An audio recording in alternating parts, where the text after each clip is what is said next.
Erin Turner here, performing Prac 56 submission number 1. So for this one we are going to collect some urine and get a specific gravity using a refractometer for our little volunteer here, Dakota.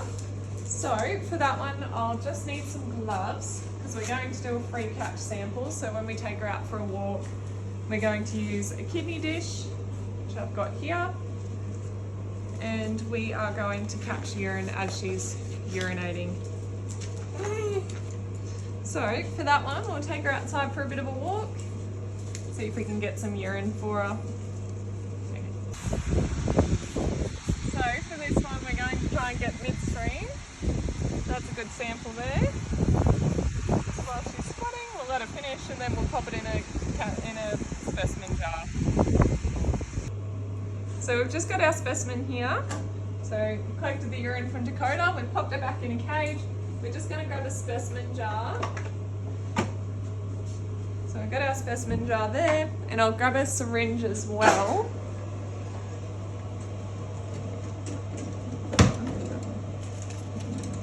Transfer into the jar. So I'll just take the lid off.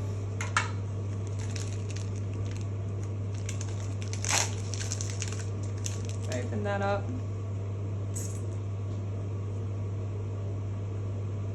We'll just get a good amount just in case.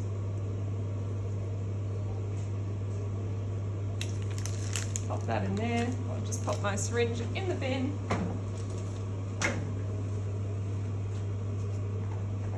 Replace the lid, make sure it's screwed on nice and tight so nothing's going to leak.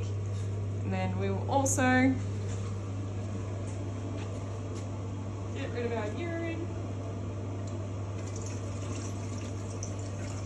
We'll wash this up, so we will disinfect this with some F10, same with the bench space, and wipe that down and clean it.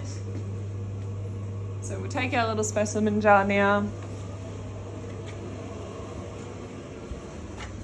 into our lab. So we want our refractometer, so we'll grab that from here.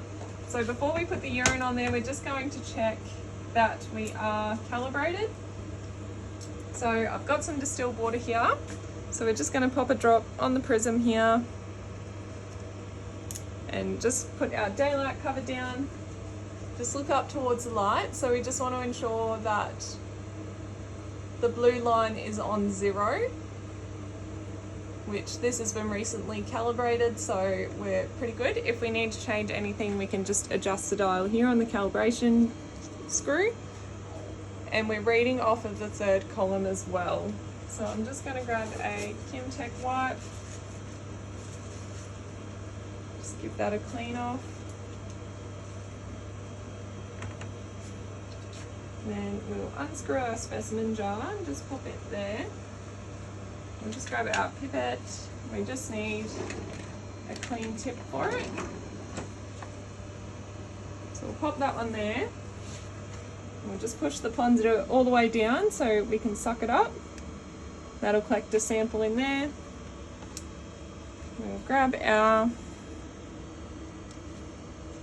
refractometer and we'll just pop a drop of urine just onto the prism again.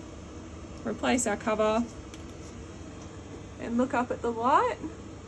So reading off of the 3rd measure, it is 1040 for the USG.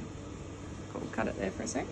So just measuring our USG on the urine, so it is 1.040.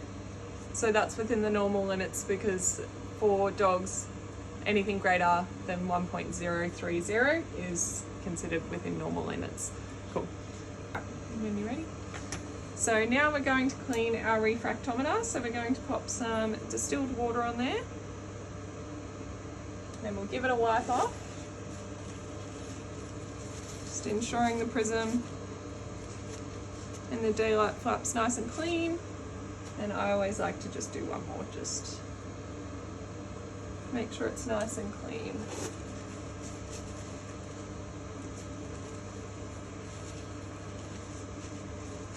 Make sure it's all nice and dry, so that's all good to go. We'll replace the cover, pop it back into its box so it doesn't get damaged or knocked. And we'll put it back where it belongs. And then we will place our rubbish in the bin. Replace our cap. This will be labelled as well, just in case we need to collect any more samples from there. We'll just get rid of the last of the urine out of the pipette, and then we'll dispose of the tip.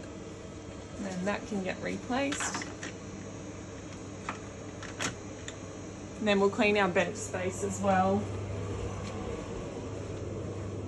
where we collected the urine. So we'll spray it with some F10 and let that sit for 10. And we'll also